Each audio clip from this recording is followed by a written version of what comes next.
24 TV-ին շարունակում է աշխատանքը, տաղավարում այսօրի հյուրն է ազգային ժողովի Հայաստան խմբակցության պատգամավոր Արթուր Խաչատրյանը։ Բարև ձեզ, պարոն Խաչատրյան, շնորհակալ եմ ինձ կալվելու համար։ Սիրով։ Օգոստոսի 2-ին 9-րդ գումարումն է ազգային ժողովի մեկնարկում, ինչ սպասենք այս գումարումից, ինչ կարող է անել 9-րդ գումարման ազգային ժողովը, որ չկարողացավ անել 8-րդ գումարումը եւ առասարակ ընդդիմությունից ինչ ակնկալիքներ կարող ենք ունենալ, որովհետեւ սպասումները մեծ են, որ այս ընդդիմությունը կարող է իշխանափոխության հասնել։ Ենթադրում սպասելիքներ ասելով նկատի ունեք ոչ թե խորհրդանից որպես օրենսդիր մարմին, այլ խորհրդանում ներկայացված ընդդիմությունից։ Այո։ Ցանկացած երկրում բոլոր ժամանակներում ընդդիմության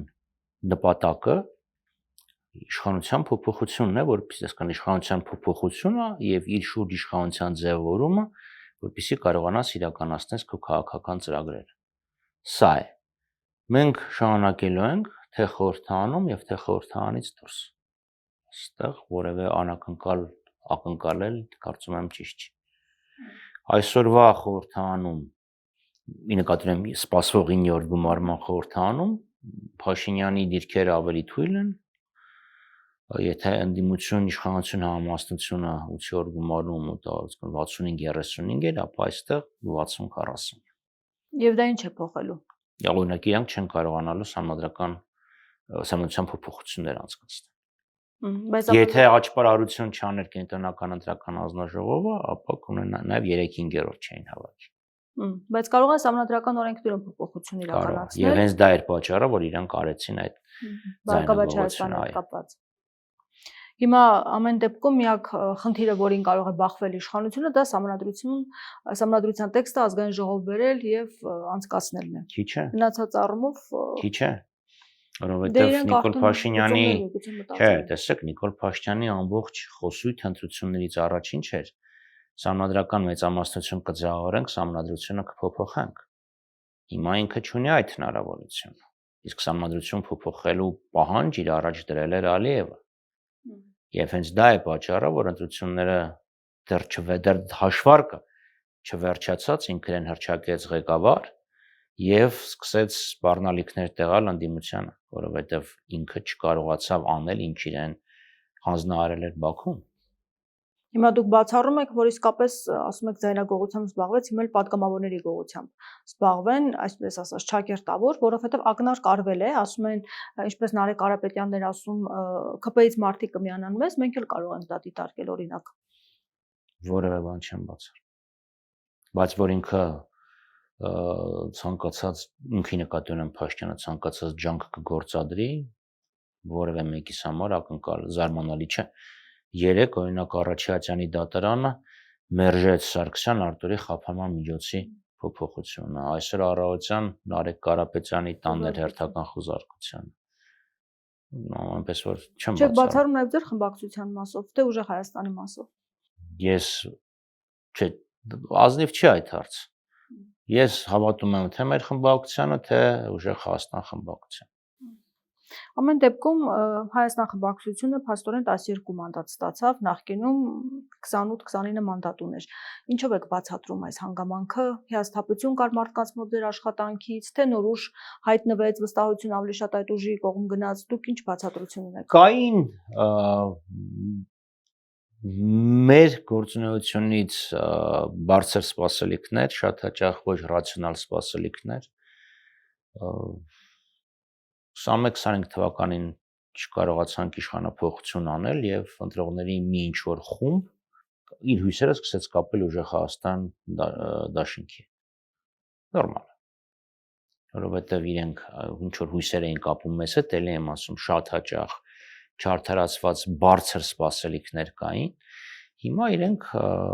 այդ հույսը սկսեցին կապել նոր ուժի հետ։ Հիմա ուժեղ Հայաստանը ասում է, ես չեմ ուզում հակադրել, բայց ամեն դեպքում իրենք ասում են, որ մենք նոր որակի ընդդիմություն ենք լինելու։ Ընդդիմությունը խորհրդանում ինչ հնարավորություններ ունի, որ կարող է լիարժեք կիրառել կամ ավելին անել, քան արվել է նախկինում։ Միայն խորհրդանական գործունեության դեպքում հաջողության շանսը 0 է։ Պետք է խորհրդանական եւ արտախորհրդանական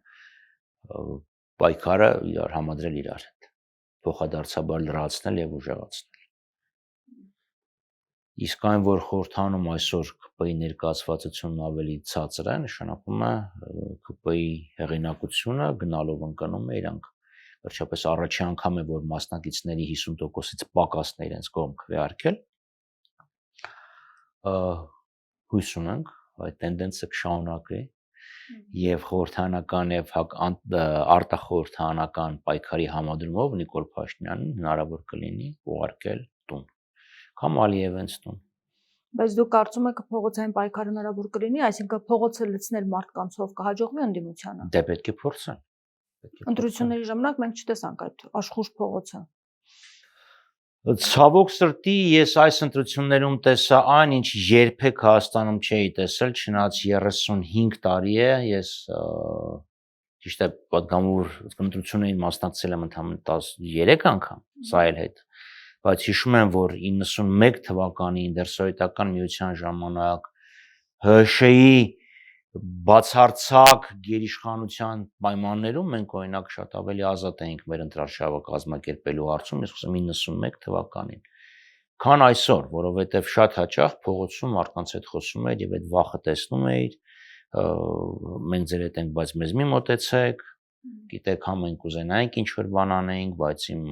չգիտեմ, հարսը, այս դպրոցում ուսուցչուհի է, իմ տղան էս ինչ, չգիտեմ, հիմնարկում կրծեր մասնագետ է, իմ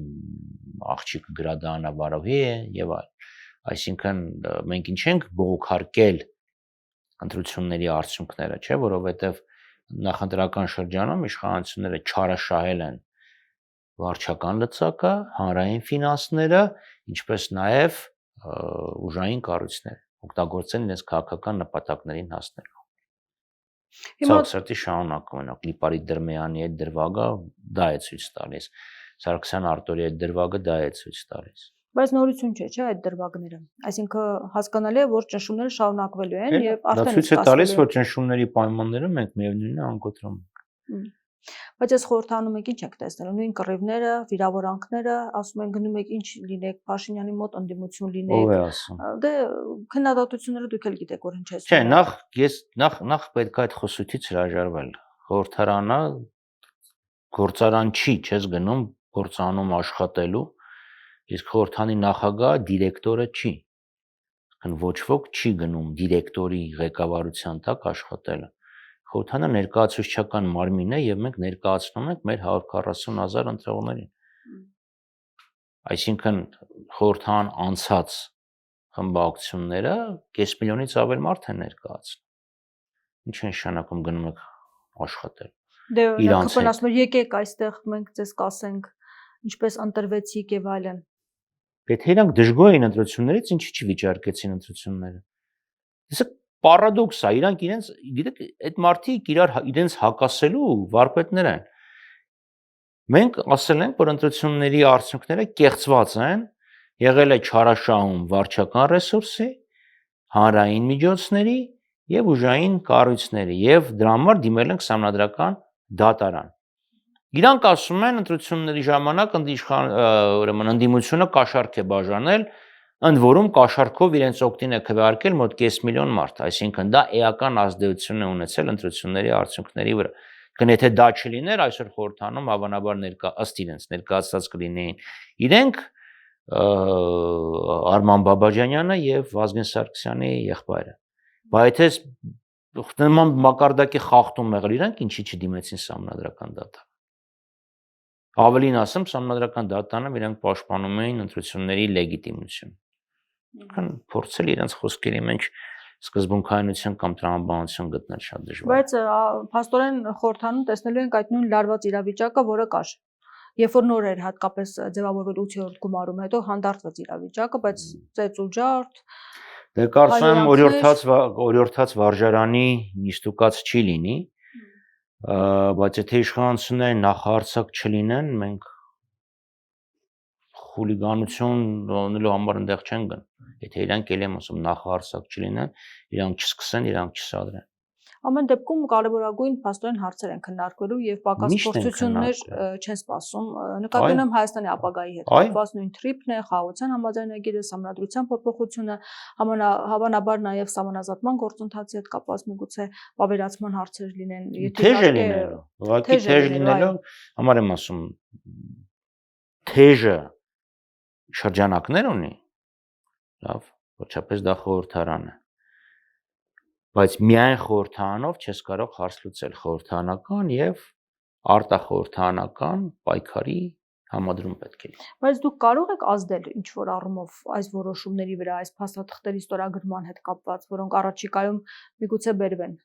խորհրդարան։ Այսինքն այն հնարամանդատների բաշխվածությունը, որ կա, թույլ է տալիս ընդդիմությանը որևէ ազդեցություն ունենալ այս գործընթացում, թե իրենք կորոշեն կընտրեն։ Չի խորհրդարանը առանձնացնել արտախորհրդարանական պայքարից։ Ես այդ եմ ասում, պետք է խորհրդարանականը եւ արտախորհրդարանականը համադրել։ Այլապես, եթե զուտ մեխանիկական քվեարկության նայենք, հա, իրանք մեծամասնություն։ Բայց եթե տրամաբանությամբ առաջնորդվենք, աշխարհի որևէ երկրում խորհրդարան չպետք է ձևավորվի։ Իսկ այդ դեպքում ցանկացած ընդդիմություն պետք է ասի, ես մանդատ չեմ ուզում, մեկը քվեարկությամբ իրանք անցնում է, բայց տենց չի էլի։ Բայց չեք կարծում, որ միասնական ուժեղ պայքարի դեպքում միգուցե չկարողանային իշխանությունները Բարգավաճ Հայաստանին թույլ չտալ մտնել խորհրդարան։ Մենք ընտրություններից առաջ ասում էինք, կոչ էինք անում օրինակ համատեղ հանրահավաք անցկացնել։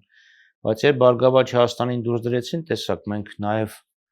մի քանի կուսակցություն նաև համատեղ հայտարարություն տարածեցին, հետո են արդեն խորհրդարանական եւ ոչ խորհրդարանական մի քանի խմբակցություն հայտարարություն են տարածել իրենց ջանքերը համադրելու վերաբերյալ, այսինքն սենց բան, մեկ էլ Լևոն Տեր-Պետրոսյանն էր հաջողացել անել 92-93 թվականին։ Ինչ առումով։ Այն որ ընդդիմադիր ուժերը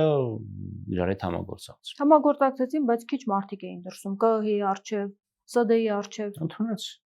Դա որովհետև մենք ունենք այն ինչ որ ես դες նկարագրեցի։ Մարդը ասում է, աղջիկս շատ բան չի, ընդամենը ես չգիտեմ 80,000 դրամ է ստանում, այդ էլ ձեռից կկտրեն։ Հա, վախի մթնոլորտի դրսևորում։ Ես ասում եմ, փողոց չեք կարող գեներացնել, եթե այս տրամադրությունը ոչ թե չեք կարող, այսքան ինչ անել։ Վերջ, համակերպել, գնալ կամ բանդ կամ երկրից դուրս, չէ, պետք է փորձել։ Այդ իրանք են փորձում համոզել, որ ոչի բան չի լինելու։ Օրինակ տարի ու կես 2 տարի առաջ այդպես չէր, մարդիկ դուրս եկան դուրս Բագրատ Սրբազանի ժամանակ։ Հիմա ինչ որ բան փոխվեց, որ Բագրատ Սրբազանի ժամանակ էլ դուրս եկան, հայանեքի փրկության շարժման ժամանակ էլ դուրս եկան, դիմադրության շարժման ժամանակ էլ դուրս եկան։ Դες վերջին ասեցին։ Հա, այսինքն ֆենոմեն մարդիկ դուրս են գալի փողոց եւ էլի դուրս կգան։ Ճնշումները, որոնք իրականացում են նաև փաստորեն կաթողիկոսի մասով քրեական գործը փաստորեն ընթացք է ստացել, դատավարությունն առաջինը լինելու կաթողիկոսի եւ 7 սրբազանների մասով, ինչ կարող է անել ընդդիմությունը, ինչ գործընթացներով կարող է այս ամենը կանխել, թե ուղղակի արձագանք փոխի քննադատողի դերում կարող է լինել։ Սա իշխանությունների անթաքույց հարցակումն է Հայաստանյաց առաքելական Սուրբ եկեղեցու վրա։ Սա իրենց էության դրսևորումն է։ Գաղափար հայրապետին եւ եկեղեցին թիրախավորել։ Սա ընդունելի չէ։ Սա ընդդիմության գործը չի միայն, սա ամբողջ հասարակության խնդիրն է։ Սա մեր հավատի, սա մեր եկեղեցու խնդիրն է։ Հիմա ինչ կարող նախաձեռնող առաջնորդող պետք է լիներ նույն ժողովրդին։ Ընդունեցին։ Նրանք մի անգամ փորձեցին մտնել, երկու անգամ փորձեցին մտնել Մայրաթուր, տեսակ ինչ տեղի ունեցավ։ Այսինքն այս ուղղությամբ աշխատանքներ պետք է արվի, կարծում եք։ Եթե իսկապես առարկայական փուլ մտնի ամեն ինչ, դեմա դատավարությունն է սկսվել, հետո Փաշինյանը դրանից առաջ ասաց, որ ինքը կաթողիկոս չի ճանաչում այդ անունով։ Հետո ԿՊԱ-ականները սկսեցին դա կրկնել։ Գիտեք, մարդկա նույնիսկ չի էլ հավատում, որ աշխարհը կլոր է, բայց դրանից աշխարհը չի դադարում կլոր լինելուց երկրագունդը։ Հիմա հետո չճանաչ։ Աստանաց առաքելական Սուրբ եկեղեցու հայրապետն է։ Նորին Սուրբոցություն, Տեր Գարեգին Բեն, ամենայն հայոց կաթողիկոս եւ ծայրագույն պատրիարք։ Եվ Նիկոլ Փաշինյանին տրված չէ իր իշխանությունը, Գաղափար հայրապետի իշխանությունը կասկածի տակ դնել։ Կարող է ինքը իր համար մի հատ աղանդ սարքի եւ իրան ճանաչի այդ աղանդի ղեկավար եւ այդ ասի աղանդի ղեկավարը նաեւ երկրի ղեկավարն է։ բայց դա չի նշանակում, որ ինքը կարող է չճանաչել Գաղափար Հայրապետին, էլ եմ ասում։ Մարդկա չի ընդունում, որ երկրագունդը կլոր է, բայց դա ոչինչ բան չի նշանակում։ Հիմա ամեն դեպքում նա փաստորեն նաև խորհրդարան չի գալու, որովհետև դեռևս հրավեր չի ուղարկվել, ըստ երևույթին, եթե չեն ճանաչում այդպիսի կաթողիկոս չեն հրավիրի, գուցե մեկ այլ մեկին հրավիրեն։ Չէ, այստեղ պետք է հասկանալ մի բան, այսինքն դու կարող ես կանոնակարգով Գաղափար Հայրապետին կարող են հրավիրել, իսկ ով իրավունք ունի մասնակցել։ Իմպերատիվ պահանջ չէ։ Չէ, բայց դա չի նշանակում, որ հակառակ ուրեմն մեկնաբանությունը պետք է տեղի ունենա, ում ուզենք կհրավիրենք։ Որովհետև նշված է ամենայն հայոց կաթողիկոսը։ Այո, սա Նիկոլ Փաշինյանի տնօրհնեքը չի, էլի, որ ինքը ուզենա ինչ-որ մի կարգալույց քահանա հրավիրի կամ Եհովայի վկաներին կամ կրիշնայականներին կամ սատանիստներին կամ ուզում է լինի։ Դες չի։ Ամեն դեպքում ասում են կգնա նման քայլի, որովհետև Տեր Թադեին տեսան ԿՊ-ի հետ։ Ես չգիտեմ ով այն չի ասում, ախր դուք ուզում եք որ ես ինչ-որ մեկի ասածը մեկնաբանեմ, ով է ասում։ Այդպեսի քննարկում կա հանրային։ Տեսնելով Տեր Թադեին ԿՊ-ի հետ, մտածում են թե ինչու պետք է այդ օրը նա գնար նրանց հետ։ Ամեն դեպքում նման ծրագրեր ունեն, որ չեմ բացառում, բայց դերեմ ասում, դա վերջապես մարդիկ պիհասկանան, էլի, որ սա իրանց դուքյանը չի։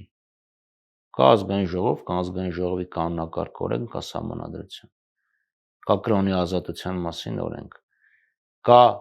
Հայաստանյաց առաքելական Սուրբ եկեղեցու առանձնաշնորհյալ դիրքը, որ ամրագրված է սահմանադրության մեջ։ Ունեք արդեն որոշված դիրքորոշում ձեզ համար, եթե իսկապես որոշեն, որ իրենց միացած հոգևորականներից մեկին են բերելու ազգային ժողով, ինչ է լինելու այս դեպքում։ Դեռ օրուք ես կամ ինչև առաջին նիստի բացվել։ Խոսենք նաև Պուտինի եւ Փաշինյանի հեռախոսազրույցից, ինչպես հասկացանք, այդ հեռախոսազրույցը ոչ թե հարցեր լուծեց, այլ հարցեր առաջացրեց։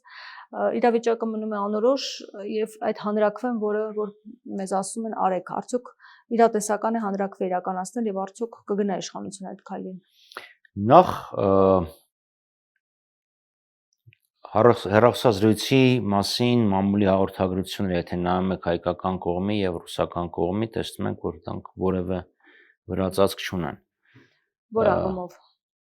տեքստեր համեմատեք, կտեսնեք։ Դեռև տարբեր տեքստեր են։ Ռուսական հաղորդագրությունից երևում է, որ ռուսական կողմն ասել է հանրակրվե անցկացրեք, կողմնորոշվեք։ Մեր կողմի հաղորդագրություն, հայկական կողմի հաղորդագրությունը ասում է, որ խոսվել է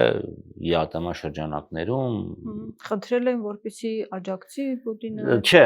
տեքստը որ կարդաք դա չի, որ բարձրացվել է այդ հարցը, որ ԵԱՏՄ շրջանակներում ապրանքներից ուրեմն հոսքի նկատմամբ սահմանափակումներ չպետք է լինեն եւ այլն եւ այլն։ Հայաստանյան ծագման ապրանքների ՌԴՇՈՒԿ արտահանման սահմանափակումները հակասում են Հայաստան-Ռուսաստան իրավապայմանագրային շրջանակին ու Եվրասիական տնտեսական միության։ Որ նայեք ռուսական կողմի խնդրել է միջոցներ ձեռնարկել այդ խնդիրների լուծման։ Ռուսական կողմինը որ նայեք, լրիվ ուրիշ բան է, բայց սաղից արդեն պարզ է դառնում, որ որևէ խնդիր չի լուծվել։ Ավելին ասեմ, կարծեմ այդ զրույցի օրը կամ հաջորդ օրը արգելվեց հայկական կաթնամթերքի ներմուծումը Ռուսաստան։ Այսինքն ինքը չկարողացավ որևէ խնդիր լուծել, ճիշտ նույն ձևով որևէ խնդիր չլուծվեց, երբ ինքը գնացել էր Մոսկվա, վերջի հանդիպումը Պուտինի հետ, հիշում եք։ Փոխանակ մարդը գնացել է որ խնդիր լուծի, փոխարեն ինչ է ասում է մեր մոտ սոցիալական ցանցերն ազատ։ Այսինքն դու չես գնացել այնտեղ լեզվակռիվ անելու, դու գնացել ես հարց լուծելու։ Ձախողվեց, հետո ընտրություններից առաջ հայտարարեց, ասեց, հա ընտրություններից հետո կգնամ, կհանդիպեմ Ռուսաստանի նախագահի հետ, հանդիպումը չեղավ, ինչ որ միջազգային ցուցահանդեսի շրջանակներում հանդիպում ունեցավ Ռուսաստանի վարչապետի հետ, խոսակցություն եղավ Պուտինի հետ, բայց որևէ խնդիր չլուծեցին։ Հիմա այս պարագայում երբ ձախողվել է այդ քննարկումը, իրանք տեսեք ինչ են անում, Ռուսաստանը Պուտինը ում հետ էր խոսում, այսինքն իմ հետ խոսելով ինքը ընդունում է, որ ես Հայաստանի Հանրապետության վարչապետ։ Էլա որևէ ինքը ռուսները դա չեն վիճարկում, չէ՞։ Բայց ասում ես չեն շնորհավորել։ Դե ասում չի ուզել չի շնորհավորել, ինչ։ Հասկացա, բայց ինչ է ասում, չի շնորհավորել, բայց մեկ այնքում է դեր խոսում, լավ, հիմա ես էլ Նիկոլ Փաշինյանի ծնունդը չեմ շնորհավորում, ինքն էլ իմ ծնունդը։ Դա չի նշանակում, չէ՞ որ ես իր ծնունդյան փաստը անտեսում եմ։ Դա ցույց է տալիս մեր հարաբերությունները։ Իսկ այդ չշնորհավորելը, խոսակցությունների մեջ այդ ընդհանուր եզր չգտնելը ցույց է տալիս հարաբերությունները ինչ մակարդակի են ասել, անկախ նրանից, որ նույն ընտրություններից առաջ Փաշինյանն ասում էր ԵԱՏՄ-ում իմ համար որևէ խնդիր չկա, ես կգնամ աչքերին կնայեմ իրենց, կբացատրեմ իրավիճակը, ինձ կհասկանան։ Փաստորեն դա չի գործում։ Չհասկացա։ Եվ ինչ է լինելու այս դեպքում։ Բավականին բարդ է լինելու, որովհետև եթե ռուսները շարունակեն սասկացնել իրենց քաղաքականությունը եւ սահմանափակումներ կիրառեն ոչ միայն ծաղիկների, այսինքն ոչ պայմանային գյուղատնտեսության, այլ նաև շարունակեն տարբեր մշակաբույսերի մուտքը արգելել, կաթնամթերքը դեձկների մասով Նիկոլ Փաշինյանը նենց արեց, որ ոչ միայն Ռուսաստանում չվաճառվի, այլ նաև Հայաստանում, այլ նաև չեմ զարմանա, որ նաև Հայաստանում դա անեն, այլ նաև Եվրոպա չկարողանան տանեն։ Իդեպքում շատ հետաքրքիր է, մի կողմից Նիկոլ շատ լավ բան արեցիք։ Մի կողմից Նիկոլ Փաշինյանը զանգարում ասում է քաղաքական նպատակներով չեն թողում մտնեն, լավ, եւ զանգում է որ այդ հարցը լուծի։ Մյուս կողմից ասում է այդ ձուկը ուտելու բան չի, որ ուտելու բան չի, ով պետքա թողի։ Հիմա այդ մարդիկ այդ ձուկը սառեցված ձուկը, այո, ասում է։ Սառեցված չէ, ոչ թե սառեցված, այլ բուծված։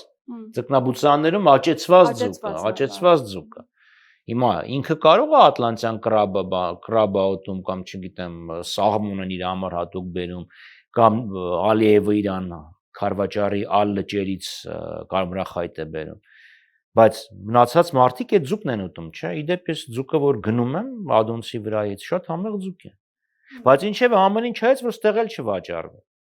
Հիմա ինչ ենք ուզում մարդկանցից։ Հիմա ասում է ԵԱՏՄ-ի վերջն է լինելու այս կերպ, վերջի սկիզբն է լինելու։ Տենց չի, այսինքն պատկերացրեք, որ մենք ապրանքներ ենք պատկերացրեք, իրենք էլ են օգտվում։ Բայց զանգարեց ինքը, Պուտինը իրան չի զանգել, ինքն է զանգարել։ Եվ Ռուսաստանը շատ հեշտ կկարողանա Հայաստանին փոխարին։ Շատ կկարողանա։ Բաբա իհարկե։ Ինչ ենք մենք արտանում։ Որ երկրով։ Վրաստան, Ադրբեջան, Ուզբեկստան։ Չհաշված են, որ հարավային Ռուսաստանում ռուսները միլիոնների ներդրում են արել եւ օրինակ Ռոստով, Կրասնոդար, Ստավրոպոլ այդ կողմերում նաեւ մեծ հազարավոր հեկտարների ջերմոցներ են դրել։ Եվ խնդրեմը նրանում է, որ եթե քեզ դուրս մղեն, քո տեղը միանգամից կգան ուրիշները կգրավեն եւ հետո շատ դժվար կլինի վերադառնալ շուկա։ Հիմա փոխանակ այս հարցը լուծի, ձկնարտադրողների առաջ փակում է նաեւ եվրոպական շուկա մուտք գործելու հույսերը։ Չեմ զարմանա, որ ձեր ասացին նման Երևանում, Հայաստանում վաղը չթողեն, որ վաճառեն։ Այդ մի կողմից։ Մյուս կողմից 3 էր առաջինը, որ հայտարարեցին, քանի տոննա Միրգ բանջարեղեն են արգրավել փողոցներից, այսինքն մարդիկ չեն կարողանում վաճառել, արտահանել, փորձում են փողոցում վաճառեն, ձեռից խլում ես, ինչի համար, որ քո սրտի օլիգարխները իրանց սուպերմարկետներում վաճառեն։ Մարդիկ խնդրեմ ունեն, ինքներս ստեղից է խնդրեմը մեծացնում։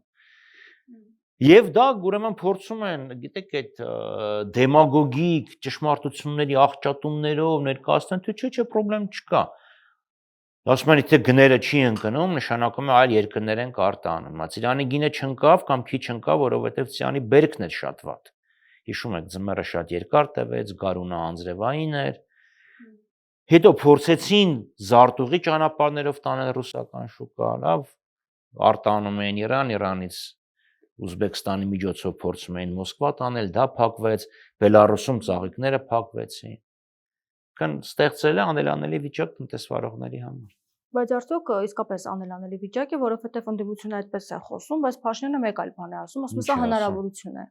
Դուք բոլորը ճգնաժամ եք սա դիտարկում։ Փաշինյանը թող փիլիսոփայի է, թող չփվանանի, ասում է, բանա, ռիսկ եւ հնարավորություն, դա այդ չինական հիերոգլիֆները ես էլ եմ 30 տարի առաջ դրանց մասին կարդացել։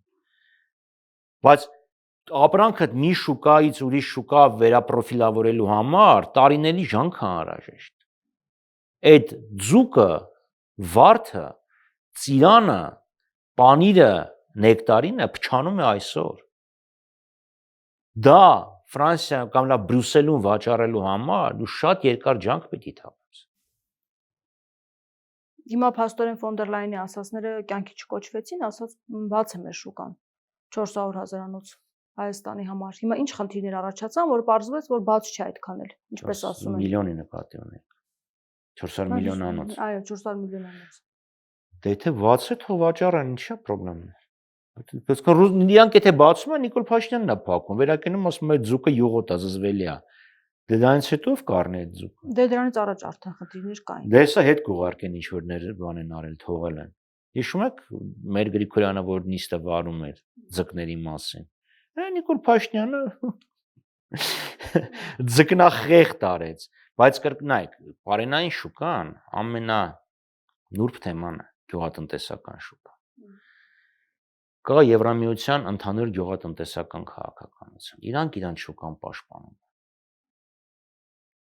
Եվ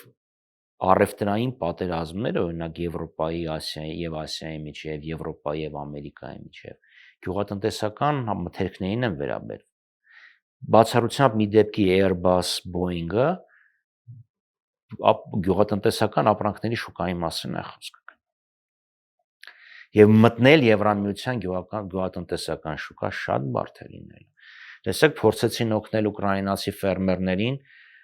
լեհ եւ հունգարացի ֆերմերները ինչպես ընդվզեցին։ Հիմա եթե փորձես խնձորը տանես Եվրոպական միություն, հասկանում ես, չէ՞ Լեհաստանից դու ինչ արձագանք կստանաս։ Դեղցը ուզենաս տանես կամ ծիրան, հասկանում եք, չէ՞, Պորտուգալիայից եւ Իսպանիայից ինչ արձագանք կստանաս։ Չհաշված դրա մասին, որ Թուրքիան իր ապրանք գյուղատնտեսական մթերք են տեղ արտահանում, Իսրայելն է արտահանում։ Շատ դժվար է։ Չեմ ասում անհնար է, շատ դժվար է, բայց դա տարիների ջանք էր պահանջում։ Եվ մենք միշտ այս իշխանություններ, այլ ձեր տաղավարում, չէ, ինչքան եմ քննադատել, որ իրենք տնտեսական կախվածությունը Ռուսաստանից հասցրել են պատմական ռեկորդային աստիճանի։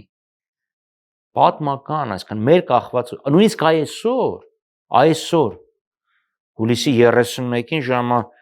17:35 մեր տնտեսական կախվածությունը պատմական բարձր մակարդակի ասել։ Տնտեսական ակտիվության ցուցանիշի աճը պայմանավորված է Ռուսաստանից եկած զբոսաշրջիկներով։ Հիմա բայց գալիս են այդքան շատ ինչքան դե գոնե տվյալները գոնե վիճակագրությունը իրենց գրած վիճակագրությունը դա է ցույց տա։ Այսինքն այս պայմաններում եթե դու չունես այլ ընտրանք, չես կարող եղածը քանդել։ Եթե ոնց որ նոր տուն չունենաս, հին տունը ծախես։ Բայց ասում եմ, ես չեմ քանդում։ Ես ինչ եմ ասել։ Ինչ մենք ընդհակառակ ասում ենք, մենք ուզում ենք մնանք։ Հիմա մենք մեղավոր ենք, որ նման որոշում անեն հանգել այնտեղ։ Մի քանի օր առաջ կարդում էի Սերբիայի նախագահի հարցազրույցը Վուչիչի։ Ասում եմ, մեր ռազմավարական նպատակը Եվրամիությանն անդամակցելն է։ Եվրոպական հիմնական նախապայմաններից մեկը Ռուսաստանի դեմ պատժամիջոցներ կիրառելն է։ Այսինքն դու Հայաստան ասում ես, ես գնում եմ դեպի Եվրոպա,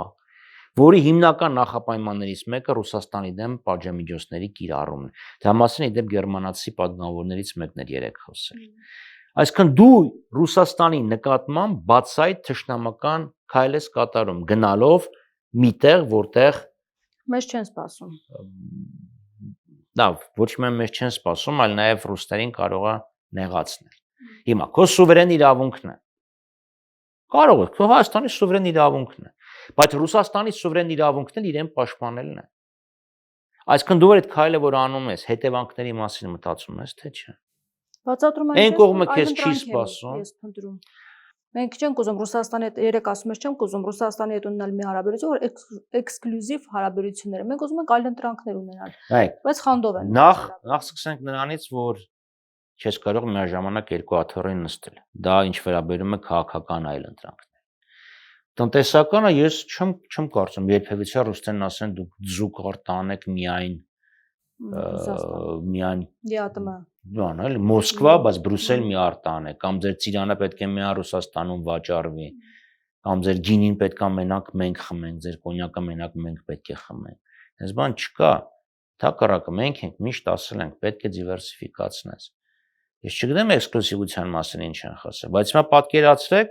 ՆԱՏՕ-ի անդամ որևէ երկիր ասի, ես ուզում եմ նույն հարաբերություն ունենամ ՆԱՏՕ-ի անդամների եւ օրինակ Ռուսաստանի հետ։ Դա չի կարող լինել։ Կամ Եվրոպական միության անդամ երկիրը քայլեր կատարի, որոնք Եվրոպական միության քաղաքական շահերին հակասում են։ Պարզ է, չէ, կստանան համապատասխան վերաբերմունք։ Նույն Ավստրիայի ընտրությունները սանից մի 10-15 տարի առաջ։ Այդ վերպետական բլոկները իրանց պաշտպանելու մեխանիզմներ ունեն։ Հիմա ԵԱՏՄ-ի ինչ խնդիրներ կան, որ Փաշինյանն ասում է վերջի սկիզբը կլինի, եթե մենք դուրս գանք այնտեղից։ Նկատի ունի Ղազախստանն է կարող է դուրս գալ, ինչ կարող է լինել, որ փլուզի Ես չեմ կարծում, որ ինձ թվում է Նիկոլ Փաշինյանը շատ է ուրճացնում իր նշանակությունը Եվրատեսական տնտեսական միության համար։ Մի հատ երկիր, մի երկրի ղեկավարություն ինչ որ քաղաքականություն է վարում եւ դա այն մյուս կողմի համար, այսինքն այն մյուս կողմին դրթում է, որպեսզի հակաքաղաքականություն վարեն։ Ընդ որում էս էլ դեռ պետք է մի հատ կողմնորոշվեն, էլի, այդ ձուկը ռուսները չեն ընդունում, որտեվ քաղաքական ճնշում են ուզում Փաշինյանի վրա բանեցնեն, թե որտեվ իրոք յուղոտ է եւ ուտելու բան չի։ Այսինքն ինքը, այսինքն Նիկոլ Փաշինյանը, որ յուղոտ է, եթե յուղոտ է։ Ինչպես։ Հիմա նկատեցին։ Այդ Փաշինյանին պիտի հարցնենք։ Բայց ասածս նամն է, որ ինքը իրան հակասում է։ Իսկ ձեր հարցինի պատասխան հանրաքվեի հետ կապված, ես ասեմ, դա մեր սահմանադրությամբ է, վերպետական կազմակերպության անդամակցումը պետք է սահմանադրությամբ հաստատվի, ներողություն եմ խնդրում, հանրաքվեով պետք է հաստատվի։ Բայց կրկնում եմ, այսքան դնի հանրաքվեի, որ ինչ, ուզում եք, որ դուք գնաք հանրաքվե Եվրոպական միություն, հա, ուզում եմ, այդ բայց Եվրոպական միությունը ուզում է, որ դու գաս։ Թուրքիան 40 տարից ավել ճանկռտում է եվրոպական դռները, բացել են, չէ։ Վրաստանը փորձեց, վերջի ասած դե դրա համար ասում չեն կանում հանրաքվե, որովհետև մենք ոչ նամակ ենք ուղարկել, ոչ էլ առարկական գործընթացներ կան։ Դե դեպքում հարց առաջանում, բա ինչ է այդ օրենքը ընդունել։ Բա ինչ է Զելենսկուն կանչում Երևան, որ ինքը հակառուսական մաղձ թափի։ Բա ուզածդ ինչ է։ Հիմա անորոշ այս վիճակը ինչքան կարող է շարունակվել, կարծում եք։ Մինչև դեկտեմբեր պետք է որոշում կայացնեն, ինչպես որ նամակ է ուղարկվել մեզ, որ որոշեք ինչ եք անում։ Չեմ կարող ասել նախ, ինչի մինչև դեկտեմբեր, կարծեմ մինչև դեկտեմբերը պայմանավորված է ինչով, որ նախորդ նիստին, որ Փաշինյանը չգնաց մայիսի վերջին էր, իրանք որոշել են Հայաստանին ինչ որ այս հարցը չքննարկել հիմա, քննարկել հաջորդ նիստի ժամանակ, բայց հանրաքվե արեք, էս արեք, այն անեք, ինչ անեք, ինչ հարց դնես օրակարգ։ Դե ժողովրդի կարծիքն է ուզում փաստորեն Պուտինը։ Ժողովրդին ինչ հարց է տալու։ ԵԱՏՄ թե Եվրամիություն։ Եվրամիություն հետա։ Ենթադրենք պատասխան եկավ Եվրամիություն հետո։ Բայց Եվրամիությունը քեզ ասել է արի։ Դու նա ոնց որ գնաս մեկի դուրը վաղը գնաս ենթադրենք